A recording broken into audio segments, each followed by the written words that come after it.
السلام علیکم ورحمۃ اللہ تعالی وبرکاتہ۔ وعلیکم السلام ورحمۃ اللہ وبرکاتہ۔ الحمد للہ رب العالمین والعاقبۃ للمتقین والصلاۃ والسلام علی سید الانبیاء والمرسلین وعلی آلہ واصحابہ اجمعین، اما بعد فاعوذ باللہ من الشیطان الرجیم، بسم اللہ الرحمن الرحیم۔ قل ان صلاتی ونسکی ومحیای ومماتی للہ رب العالمین۔ صدق اللہ مولانا العظیم وصدق رسولہ النبی الامین المتین الکریم، ونحن على ذلك لمن الشاهدين والشاكرين والذاكرين والحامدين والحمد للہ رب العالمین۔ آئیے ہم اور آپ سب سے پہلے حضور سرور کائنات، فخر موجودات، باعث تخلیق کائنات، احمد مجتبی محمد مصطفیٰ صلی اللہ علیہ وسلم کی مقدس بارگاہ میں درود و سلام کا ہدیہ پیش کریں اور پڑھیں اللہم صلی علی سیدنا و مولانا محمد معدن الجود والکرم وآلہ الکرام وابنہ الکریم وبارک وسلم صلاۃ و سلاما علیک یا رسول اللہ صلی اللہ تعالی علیہ وسلم۔ عزیزان ملت اسلامیہ، آج انشاءاللہ تبارک و تعالی اخلاص پر گفتگو ہوگی۔ اخلاص یہ خلوص سے بنا ہے، جس کا معنی ہوتا ہے خالی کرنا، اور پیورٹی کے معنی میں بھی آتا ہے۔ اور یہاں جو بات چل رہی ہے وہ عبادتوں میں اخلاص کی بات چل رہی ہے۔ عبادتوں کو خالی کرنا مطلب کیا؟ یعنی عبادتوں کو خالص کر دینا، عبادتوں کو دنیاوی خیالات سے، وسوسوں سے، ریاکاری سے، دکھاوے سے خالی کرنا، یعنی اس انداز کی عبادت کرنا جس میں خلوص ہو۔ اور یہ بات بہت زیادہ اہم ہے، بلکہ ایمان کے بعد سب سے زیادہ ضروری اگر کوئی چیز ہے تو وہ اخلاص۔ ایمان میں بھی اخلاص ضروری ہے۔ اگر کوئی دکھاوے کے طور پر کلمہ پڑھتا ہے لیکن دل میں ایمان نہیں ہے، وہ بھی کام نہیں آئے گا۔ مومن اگر کوئی بندہ مومن ہو گیا، اس کے بعد عبادتوں کا نمبر آتا ہے۔ ایمان لانے کے بعد ہی تو عبادتیں اس پر لاگو ہوتی ہیں، نماز پڑھنا ہے، روزے ادا کرنے، زکوٰۃ دینی وغیرہ۔ تو عبادتوں میں اخلاص کی بہت زیادہ ضرورت پیش آتی ہے، کیونکہ جو بھی عبادت بغیر اخلاص کے کی جائے، ایسی عبادت جس میں نیت کچھ اور ہو، اللہ تبارک و تعالیٰ کی رضا حاصل کرنا نیت نہ ہو، حصول ثواب کی نیت نہ ہو، بلکہ دکھاوے کی نیت ہو، ریاکاری کے طور پر عبادت کی جائے، یعنی بغیر اخلاص کے جو بھی عبادت کی جاتی ہے، تو ایسی عبادت کا ثواب ضائع ہو جاتا ہے۔ ایسی عبادت کا کوئی مطلب نہیں۔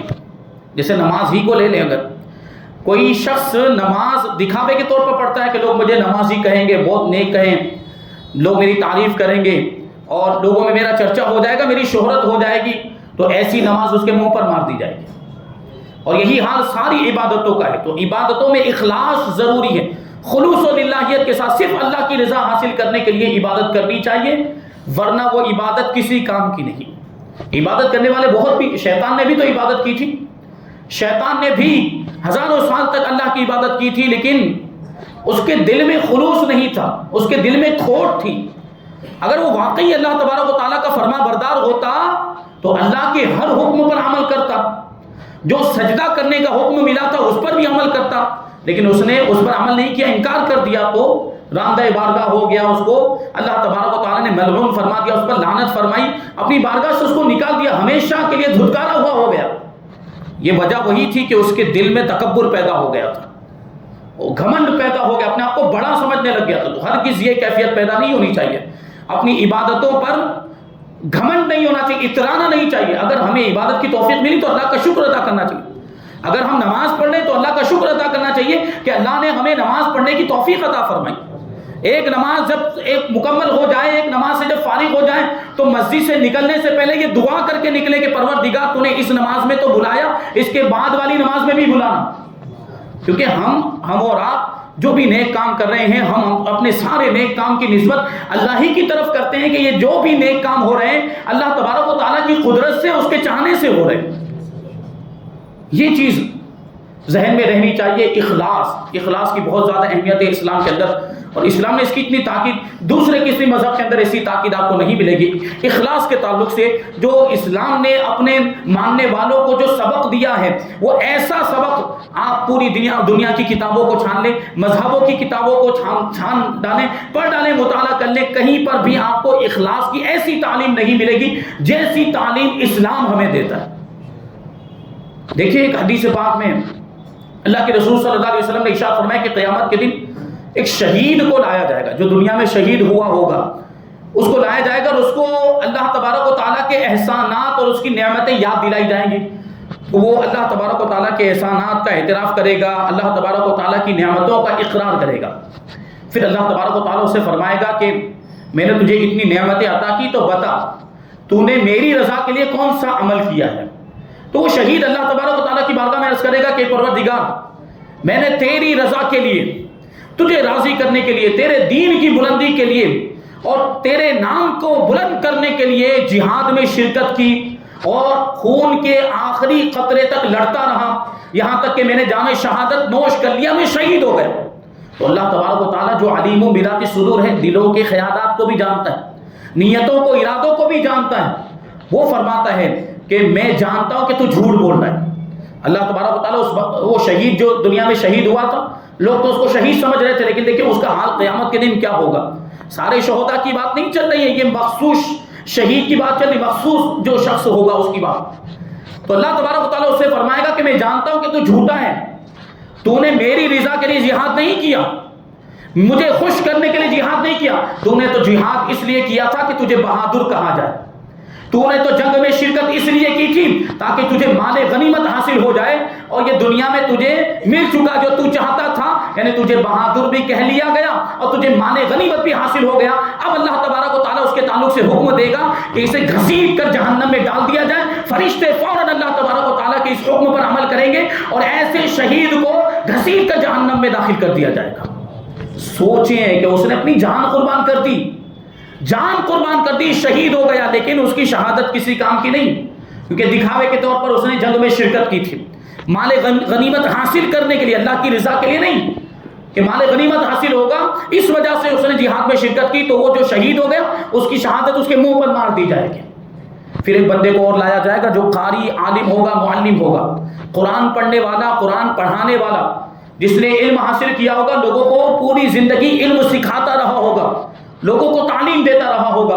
اس کو اللہ کی بارگاہ میں حاصل کیا جائے گا. اللہ تبارک و تعالیٰ اسے بھی اپنی نعمتیں اور احسانات یاد دلائے گا، تو وہ نعمتوں کا اقرار کرے گا. پھر اللہ تبارک و تعالیٰ اسے بھی وہی سوال پوچھے گا کہ تو نے میری رضا کے لیے کون سا عمل کیا ہے، صرف میرے لیے کون سا عمل کیا. تو وہ قاری، عالم، معلم جواب دے گا کہ تعلمت العلم وعلمتہ وقرأت فیک القرآن. وہ قاری، معلم، لوگوں کو سکھانے والا، قرآن کی تلاوت کرنے والا کہے گا کہ اے پروردگار، میں نے تیری رضا کے لیے ہی علم حاصل کیا، لوگوں کو علم سکھایا اور تیری رضا کے لیے ہی قرآن کی تلاوت کرتا رہا. لیکن اللہ تبارک و تعالیٰ فرمائے گا نہیں، کذبت، تو جھوٹا ہے، تو جھوٹا ہے.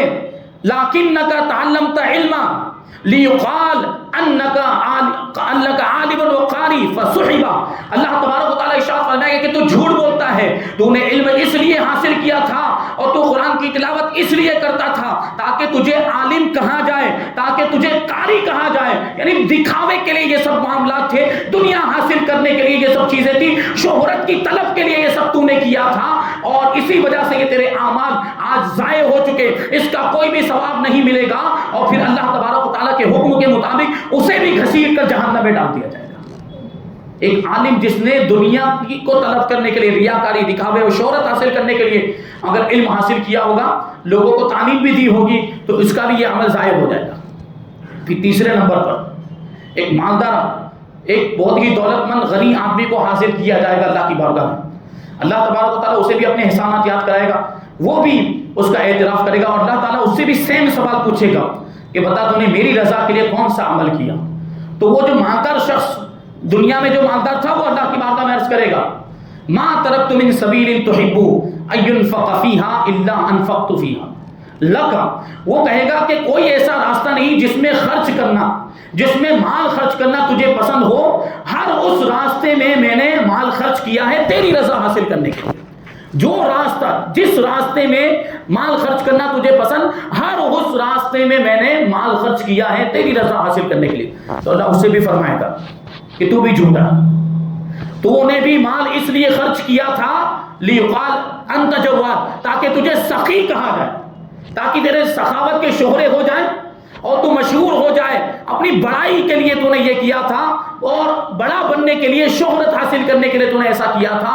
اس کے تعلق سے بھی حکم ہوگا اور اسے بھی گھسیٹ کر جہنم میں ڈال دیا جائے گا۔ سوچیں کہ اپنا مال خرچ کرنے والا، مال خرچ کیا ہوگا جس نے اپنی پوری زندگی مال خرچ کیا ہوگا، زکوٰۃ ادا کی ہوگی، صدقہ فطر دیا ہوگا، غریبوں کی مدد کی ہوگی، حاجت مندوں کا خیال رکھا ہوگا، یتیموں کی ضرورتوں کو پورا کیا ہوگا، یہ شخص بھی، اور وہ قاری مقری جو پوری زندگی لوگوں کو تعلیم دیتا رہا، قرآن کی تلاوت کرتا رہا، قرآن سکھاتا رہا، وہ شخص بھی، بلکہ اس سے بڑھ کر جس نے اپنی جان قربان کر دی تھی، جو شہید ہوا تھا، ان سارے لوگوں کے اعمال ضائع ہو گئے۔ کیوں ضائع ہو گئے؟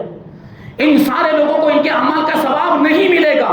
کیوں؟ کیونکہ ان کے اندر اخلاص نہیں تھا، ان کے عمل میں اخلاص نہیں تھا۔ اخلاص کا مطلب یہی ہوتا ہے کہ خالص اللہ کی رضا کے لیے عمل کیا جائے، خالص اللہ کی رضا حاصل کرنے کے لیے، اللہ کو خوش کرنے کے لیے عمل کیا جائے، تو ایسا عمل اللہ کی بارگاہ میں قبول ہوتا ہے۔ ورنہ ہماری عبادتیں ہمارے منہ پر مار دی جائیں گی، ہماری نیکیاں ہمارے منہ پر مار دی جائیں گی اگر اخلاص نہیں ہے تو۔ اخلاص پیدا کیا جائے، اخلاص، اور یہ ریاکاری کے معاملات کو دور کیا جائے۔ ریاکاری اور دکھاوا بہت زیادہ اس کے معاملات آج کل ہو گئے، لوگ دکھاوے کے لیے عبادتیں کرتے ہیں۔ اس کا ثبوت کیا کہ لوگوں کے سامنے ہوں گے تو خوب اچھی طرح نماز پڑھیں گے، عبادت کریں گے، جب تنہائی کے معاملات یا کہیں سفر میں گئے تو کہاں جاتی ہے نمازیں؟ پھر تب نماز کیوں نہیں پڑھتے؟ کیوں؟ وہاں کوئی دیکھنے والا نہیں ہوتا۔ تو اس سے تو یہی ثابت ہوا نا کہ لوگوں کو دکھانے کے لیے نماز پڑھ رہے ہیں۔ اس سے تو یہی پتا چلا تنہائی میں نہیں پڑھ رہے ہیں، لوگوں کے سامنے پڑھ رہے ہیں، سفر میں نہیں پڑھ رہے ہیں اور لوگ موجود ہیں تو پڑھ رہے ہیں۔ اس کا کیا مطلب ہوا کہ لوگوں کو دکھانے کے لیے پڑھ رہے ہیں۔ ایک حدیث پاک میں اللہ کے رسول صلی اللہ علیہ وسلم نے ارشاد فرمایا کہ اذا جمع اللہ الناس یوم القیامہ نادى مناد، یعنی جب اللہ تبارک و تعالیٰ قیامت کے دن لوگوں کو جمع کرے گا تو ایک پکارنے والا پکار کر کہے گا من اشرک فی عمل عملہ للہ احدا فلیطلب ثوابہ من غیر اللہ، او کما قال علیہ السلام۔ لوگ سب جمع ہوں گے، ایک ندا دینے والا لوگوں کو پکار کر کہے گا کہ جس نے اپنے اس عمل میں، جو عمل اس نے اللہ کے لیے کیا تھا، کسی دوسرے کو شریک کر لیا، اپنے اس عمل میں جو اللہ کے لیے کر رہا تھا اس میں کسی دوسرے کو شریک کر لیا۔ مطلب کیا؟ وہ عمل اس نے ریاکاری کے طور پر کیا، اس نے کسی کو دکھانے کے لیے کیا تھا، تو اس کے تعلق سے فرمایا جائے گا کہ اب وہ اپنے اس عمل کا ثواب اسی غیر اللہ سے مانگے جا کر۔ اللہ تو ثواب دینے والا نہیں ہے کیونکہ اس نے غیر اللہ کو شریک کر لیا، ریاکاری کے طور پر وہ عمل کیا ہے، دکھاوے کے طور پر۔ تو جس کو دکھانے کے لیے نماز پڑھی ہے، جس کو دکھانے کے لیے وہ عمل کیا، اسی سے جا کر ثواب مانگے، وہ دے گا۔ کوئی ایسا ثواب دینے والا ہوگا کوئی وہاں پر ہے؟ تو دنیا والوں کو دکھانے کے لیے ہم عمل کرتے ہیں، دنیا والے ہمیں قیامت میں کام آنے والے نہیں ہیں۔ ہمارے عمل کی جزا، ہمارے اعمال اور عبادتوں کا ثواب پروردگار عطا فرمائے گا۔ تو ہمیں عمل اور عبادت اسی کے لیے کرنی چاہیے، اسی کو راضی کرنے کے لیے کرنا چاہیے۔ تو یہ دیکھیں، یہ بہت ساری چیزیں ہیں اعمال کے تعلق سے اور اخلاص کے تعلق سے۔ واقعات کی روشنی میں اس کو سمجھنے کی کوشش کریں۔ اللہ کے نیک بندے، اللہ کے مقبول بندے اللہ تبارک و تعالیٰ کی رضا حاصل کرنے کے لیے عمل کیا کرتے ہیں۔ ان کا صرف مقصد یہی ہوتا تھا کہ اللہ راضی ہو جائے، ہمارا رب راضی ہو جائے۔ دیکھیں حضرت ابراہیم علیہ السلام کے واقعات میں نے آپ کو سنائے۔ حضرت ابراہیم علیہ السلام خلیل اللہ ہیں، اللہ کے خلیل ہیں۔ انہوں نے کیا کیا؟ اللہ کے حکم پر اپنا وطن بھی چھوڑ دیا، اپنے رشتہ داروں کو بھی چھوڑ دیا، ہجرت فرمائی، اپنے چچا کو بھی چھوڑ دیا، بلکہ حکم ہوا تو اپنی بیوی حضرت بی بی ہاجرہ رضی اللہ تعالیٰ عنہ اور اپنے لختے جگر حضرت اسماعیل علیہ السلام کو بے آب و گیاہ میدان میں چھوڑ دیا، اللہ کے حکم سے تنہا چھوڑ کر چلے آئے۔ اور پھر حکم ہوا تو اللہ تبارک و تعالیٰ کے حکم پر نمرود سے مقابلہ کیا اور نمرود کی آگ میں کود بھی پڑے، اور اللہ تبارک و تعالیٰ نے ان کے اخلاص کے پیش نظر ہی نمرود کی آگ سے ان کی حفاظت فرمائی اور اس آگ کو گلشن میں تبدیل کر دیا۔ اخلاص ہوتا ہے تو اس کا یہ نتیجہ بھی ظاہر ہوتا ہے۔ جب اخلاص کے ساتھ کوئی عمل کیا جائے تو پروردگار کی مدد بھی آتی ہے اور اللہ کی بارگاہ میں وہ عمل قبول ہوتا ہے۔ حضرت ابراہیم علیہ السلام کی زندگی کے واقعات سے ہمیں یہ سبق ملتا ہے. اور چلیں آگے تو دیکھیں حضرت خالد بن ولید رضی اللہ تعالیٰ عنہ عین میدان جنگ میں حضرت امیر المؤمنین فاروق اعظم رضی اللہ تعالیٰ عنہ نے آپ کو سپہ سالاری کے عہدے سے معزول کر دیا. آپ پہلے جنگ کے سپہ سالار حضرت خالد بن ولید کا مقام و مرتبہ تو دیکھیں. آپ کو سیف اللہ کہا جاتا ہے, اللہ کی تلوار کہا جاتا ہے, اور فتح و نصرت اللہ تبارک و تعالیٰ نے آپ کی تقدیر میں لکھ دی تھی کہ جس میدان جنگ میں حضرت خالد بن ولید ہوتے تھے وہاں جنگ مسلمانوں کا مقدر ہو جاتی تھی. یہ حضرت خالد بن ولید, حضرت فاروق اعظم رضی اللہ تعالیٰ نے کسی وجہ سے آپ کو سپہ سالاری کے عہدے سے معزول کر دیا. اب آپ ایک عام سپاہی کی حیثیت سے جہاد میں شرکت کر رہے ہیں, لیکن اس کے باوجود کوئی پریشانی نہیں ہوئی, آپ کو کوئی افسوس نہیں ہوا, بلکہ وہی پہلے والے جذبے کے ساتھ آپ ایک عام سپاہی کی حیثیت سے جہاد کرتے رہے. کسی نے پوچھا بھی کہ پہلے آپ سپہ سالار تھے, آپ کو سپہ سالاری کے عہدے سے معزول کر دیا گیا, تو آپ اس میں کوئی فرق محسوس کرتے ہیں؟ تو حضرت خالد بن ولید رضی اللہ تعالیٰ عنہ نے جواب دیا تھا کہ میں پہلے جب سپہ سالار کی حیثیت سے جہاد کرتا تھا تب بھی میں اللہ کی رضا کے لیے جہاد کیا کرتا تھا, اور اب بھی جب ایک عام سپاہی کی حیثیت سے میں جہاد کرتا ہوں تو بھی اللہ کی رضا کے لیے کرتا ہوں. میرے جذبہ جہاد میں کوئی فرق نہیں آنے والا ہے, کیونکہ میرا مقصد اللہ کی رضا حاصل کرنا ہے. چاہے پھر میں ایک عام سپاہی ہوں یا ایک سپہ سالار ہوں, میں اللہ کی رضا حاصل کرنے کے لیے لڑتا ہوں, تو مجھے کوئی فرق نہیں پڑنا چاہیے کہ میں سپہ سالاری کے عہدے سے معزول ہو گیا اور ایک عام سپاہی بن گیا.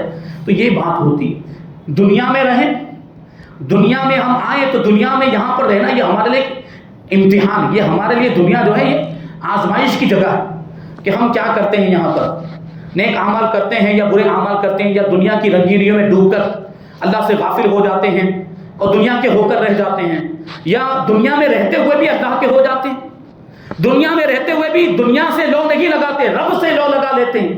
یہ ہماری آزمائش ہوتی ہے دنیا میں. ایک بزرگ عالم دین نے اس کی ایک مثال, بہت پیاری مثال بیان کی. کہتے ہیں کہ دنیا میں اس طرح رہو جیسے مرغابی پانی میں رہتی ہے. مرغابی وہ بطخ کی طرح ایک پرندہ ہوتا ہے. مرغابی پانی میں رہتی کیسے؟ وہ پانی پر تیرتی بھی ہے, پانی سے فائدہ بھی حاصل کرتی ہے, پانی میں ڈبکیاں بھی لگاتی ہے, پانی میں غوطہ زنی بھی کرتی ہے, پانی پر تیرتی بھی ہے. لیکن وہی مرغابی, وہی پرندہ جب پانی سے باہر نکلتا ہے تو اس کے پروں پر پانی کا ایک قطرہ بھی موجود نہیں ہوتا. تو انسان کو دنیا میں اسی طرح رہنا چاہیے کہ دنیا میں رہے, لوگوں سے تعلقات رکھے, کمائے, کھلائے, کھائے, سب کچھ کرے, لیکن دنیا میں مستغرق نہ ہو جائے, دنیا کی رنگینیوں میں ڈوب نہ جائے, بلکہ اس کا تعلق اپنے رب سے قائم رہے, رب کی عبادت کرتا رہے, رب کو راضی کرنے کی کوشش کرتا رہے. تو جب وہ اس دنیا سے جائے گا تو دنیا کی رنگینیوں اور دنیا کی خواہشات کا ایک دھبا بھی اس کے دامن پر نہیں ہوگا. اس انداز میں اس کو دنیا میں رہنا چاہیے. یعنی دنیا میں رہتے ہوئے بھی بندہ اللہ کا ہو کر رہے, سیدھا مطلب یہ کہ دنیا میں رہ کر بھی بندہ اللہ کا ہو کر رہے, اللہ کی عبادت کرے, نمازیں پڑھے, اللہ کے احکامات کی پابندی کرے اور گناہوں سے بچتا رہے. یہی تو اصل زندگی, یہی زندگی کامیاب زندگی کہلاتی ہے. اور دنیا میں رہ کر دنیا کی رنگینیوں میں مستغرق ہو جائے, ڈوب جائے, اللہ سے غافل ہو جائے, تو پھر ہمارے لیے آخرت میں بہت مشکلوں کا سامنا ہوگا. یہ سب چیزیں پھر ہمارے لیے وبال جان بن جائیں گی. حضرت حضور پاک صلی اللہ علیہ وسلم کی ایک حدیث ہے. اللہ کے رسول صلی اللہ علیہ وسلم نے جنگ تبوک کے موقع پر, جب وہ قحط سالی کا زمانہ بھی تھا اور یہ جنگ سامنے تھی, ساز و سامان بھی نہیں تھا, تو اللہ کے رسول صلی اللہ علیہ وسلم نے جنگ کے لیے ساز و سامان خریدنے کے لیے لوگوں کو اپنا مال خرچ کرنے کا حکم دیا, یعنی تعاون کرنے کا حکم دیا. اب سارے لوگ اپنی اپنی طاقت کے مطابق ہر جنس کا مال لا کر حاضر کرنے لگ گئے اللہ کے رسول کی بارگاہ میں. کوئی درہم لے کر آ رہا ہے, کوئی دینار لے کر آ رہا ہے, کوئی گھوڑے لے کر آ رہا ہے, کوئی اونٹ لے کر آ رہا ہے, اور کوئی اس کے علاوہ کوئی سامان, جیسے لوگوں نے کھجوریں بھی لا کر دی, جس کے پاس جو تھا مدد کے طور پر, تعاون کے طور پر وہ لا کر اللہ کے رسول صلی اللہ علیہ وسلم کی بارگاہ میں پیش کیا. دیکھیں, جو عمل اخلاص کے ساتھ کیا جاتا ہے, جو کام اللہ کی رضا حاصل کرنے کے لیے کیا جاتا ہے, وہ عمل خود تو مقبول ہوتا ہے, بلکہ بسا اوقات اس عمل کی وجہ سے دوسرے لوگوں کے عمل بھی مقبول ہو جاتے ہیں. تو کیا ہوا, جب اللہ کے رسول صلی اللہ علیہ وسلم نے لوگوں کو مال سامان جمع کرنے کا حکم دیا تو اس میں کھجوریں بھی آئی. ان کھجوروں کو ایک ڈھیر کی شکل میں مسجد نبوی کے کنارے پر رکھ دیا گیا, ڈھیر بنا کر مسجد نبوی کے ایک کونے میں رکھ دیا گیا. اب ایک صحابی رسول جو بہت زیادہ غریب تھے, اللہ کے رسول صلی اللہ علیہ وسلم کا جب اعلان سنا کہ ساز و سامان خریدنے کی ضرورت ہے اس لیے تعاون کیا جائے. وہ غریب تھے, ان کے پاس کوئی ایسا سامان نہیں تھا جو اللہ کے رسول صلی اللہ علیہ وسلم کی بارگاہ میں پیش کرتے, اتنے غریب تھے وہ. لیکن اگرچہ مال نہیں تھا لیکن جذبہ کوٹ کوٹ کر بھرا ہوا تھا. یہ صحابہ کرام کی شان. اب اسی جذبے کے پیش نظر وہ صحابی رسول ایک یہودی کے پاس گئے. اس یہودی کا ایک باغ تھا, اس باغ کو کنویں سے ڈول کے ذریعے پانی نکال کر سیراب کیا جاتا. اب کنویں سے پانی نکالنے میں محنت لگتی, تو وہ صحابی رسول اس یہودی سے کہتے ہیں کہ اگر میں اس کنویں سے پانی نکال کر ڈول کے ذریعے تمہارے باغ کو سیراب کروں, تمہارے باغ کو پانی دوں, تو اس کے بدلے میں تم مجھے کیا دو گے؟ تو اس یہودی نے جواب دیا کہ 2 سا کھجوریں میں تمہیں اجرت کے طور پر دے دوں گا.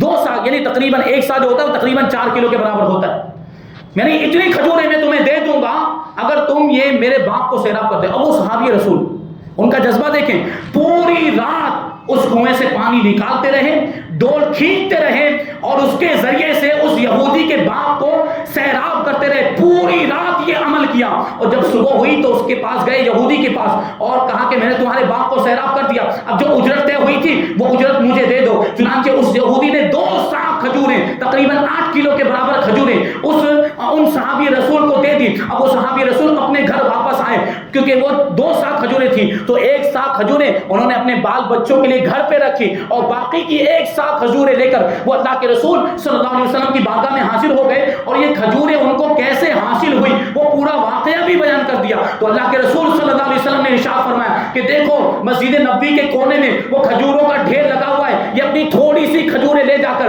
ان کھجوروں پر بکھیر دو, اللہ تبارک و تعالیٰ ان کھجوروں کے صدقے میں ان کھجوروں کو بھی قبول فرما دے گا, کیونکہ یہ اخلاص کے ساتھ کمائی گئی. اس میں خلوص شامل تھا, اس میں للہیت شامل تھی. غریب تھے, اس کے باوجود محنت کر کے کھجوریں کما کر لائے, اگرچہ تھوڑی مقدار میں تھی, لیکن اللہ کے رسول کیا فرماتے ہیں کہ اس میں چونکہ خلوص شامل, اس خلوص کی برکت سے اللہ تبارک و تعالیٰ پورے ڈھیر کو قبول فرمائے گا.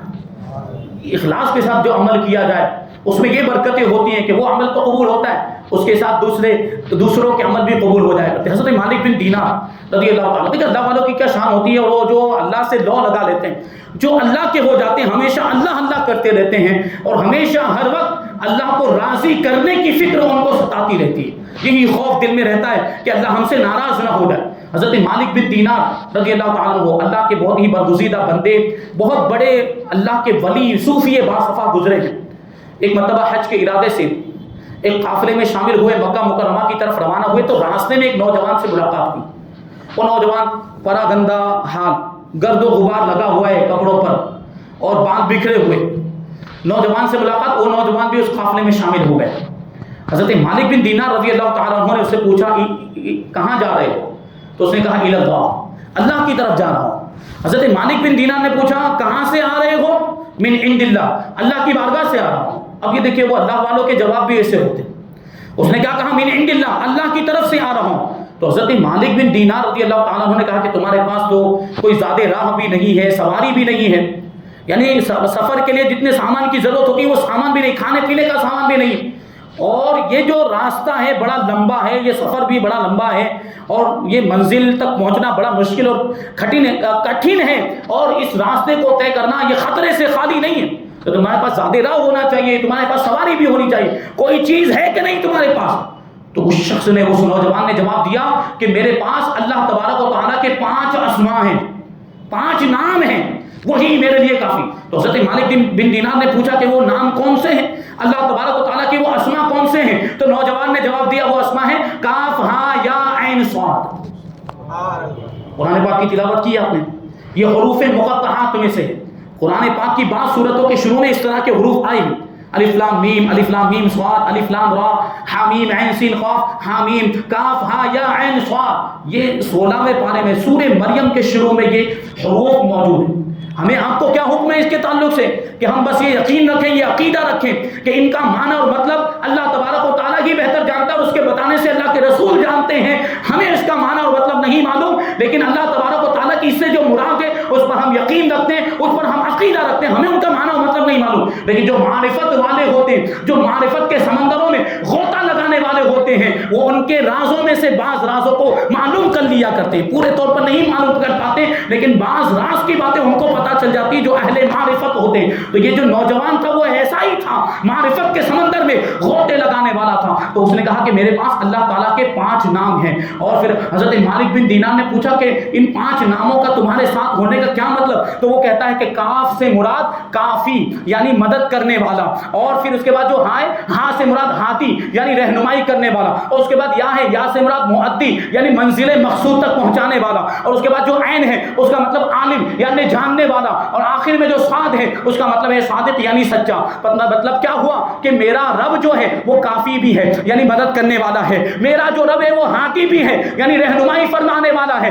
میرا رب مؤدی بھی ہے یعنی منزل مقصود تک پہنچانے والا بھی ہے، اور میرا رب عالم بھی ہے یعنی میری حالت کو جاننے والا بھی ہے، اور میرا رب صادق بھی ہے یعنی اپنے وعدے میں سچا ہے، کبھی بھی وعدہ خلافی نہیں کرتا، اس نے اپنے بندوں کی مدد کرنے کا وعدہ کیا ہے، وہ اس میں کبھی بھی وعدہ خلافی نہیں کر سکتا۔ مطلب کیا ہوا کہ میرا پروردگار میری مدد بھی کرے گا، میری رہنمائی بھی کرے گا، مجھے منزل مقصود تک پہنچائے گا بھی، اور جب یہ 5 نام میرے پاس ہیں تو مجھے کسی اور چیز کی ضرورت ہی نہیں ہے۔ اب وہ تو قافلے میں شامل ہو گیا، پورے راستے میں اس کا حال یہ تھا کہ جب بھی رات کا وقت ہوتا تو اٹھتا اور اللہ تبارک و تعالیٰ کی بارگاہ میں عرض کرتا، آسمان کی طرف نگاہ کر کے عرض کرتا کہ اے وہ ذات جسے نیکیاں خوش کرتی ہیں اور نافرمانیوں سے جس کو کوئی نقصان نہیں پہنچتا، یعنی ہم نیکی کریں اللہ تبارک و تعالیٰ راضی ہو جاتا ہے، لیکن اگر ہم نافرمانی کریں، ہم گناہ کریں تو کیا اللہ کو کوئی نقصان پہنچتا ہے؟ ہمارے کاموں ہمارے عمل کی اللہ کو ضرورت ہی نہیں، ہم جو کچھ کر رہے ہیں اپنے لیے کر رہے ہیں، اگر اچھا کام کریں گے اس کا فائدہ ملے گا، غلط کام کریں گے تو اس کا نقصان ملے گا۔ تو وہ یہی بات اللہ کی بارگاہ میں عرض کرتا، کہتا کہ وہ ذات جسے نیکیاں خوش کر دیتی ہیں اور نافرمانیوں سے جسے کچھ نقصان نہیں پہنچتا، مجھے وہ کچھ عطا فرما دے جو تجھے پسند ہے، اور میرے ان گناہوں کو معاف کر دے جن گناہوں سے تجھے کوئی نقصان نہیں پہنچنے والا۔ یہ وہ دعا کرتا۔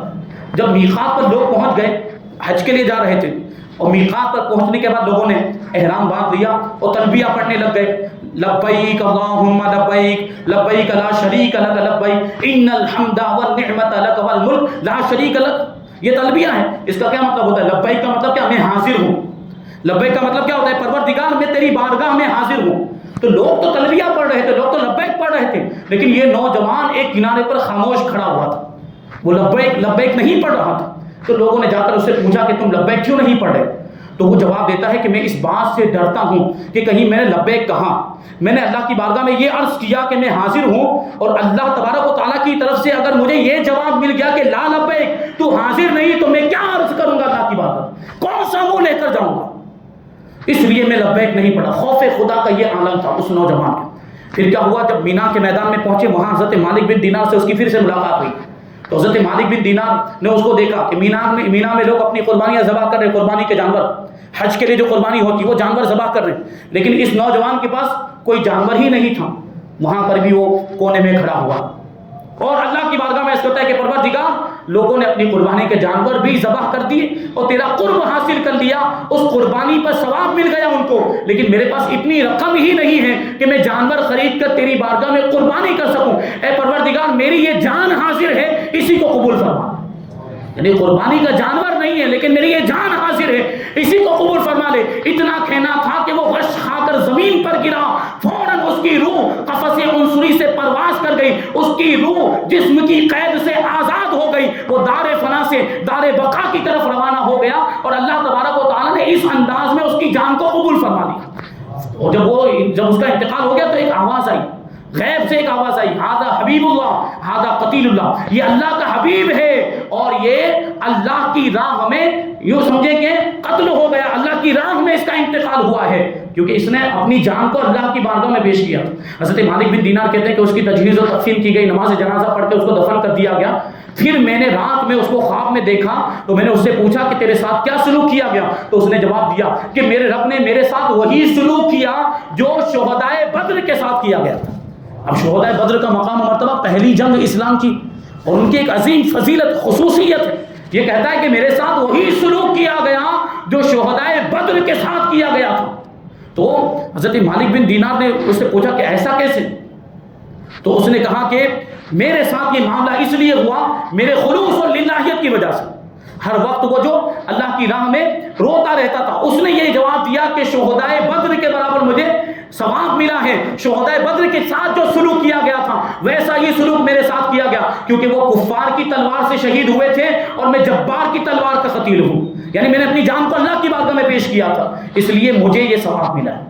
تو یہ خلوص کا نتیجہ ہوتا ہے، یہ اخلاص کا نتیجہ ہوتا ہے. اللہ کی رضا کے لیے کوئی عمل کیا جائے تو وہ عمل یقیناً اللہ کی بارگاہ میں مقبول ہوتا ہے. اللہ تبارک و تعالی ہم سب کو اخلاص کی نعمت عطا فرمائے، ریاکاری اور دکھاوے سے محفوظ رکھے، ہمیں پابندی کے ساتھ نمازیں پڑھنے اور عبادتیں کرنے کی توفیق عطا فرمائے، اور ہماری عبادتوں کو اپنی بارگاہ میں قبول فرمائے، ایمان کی سلامتی عطا فرمائے، اور ایمان پر ہم سب کا خاتمہ فرمائے. وما علینا الا البلاغ.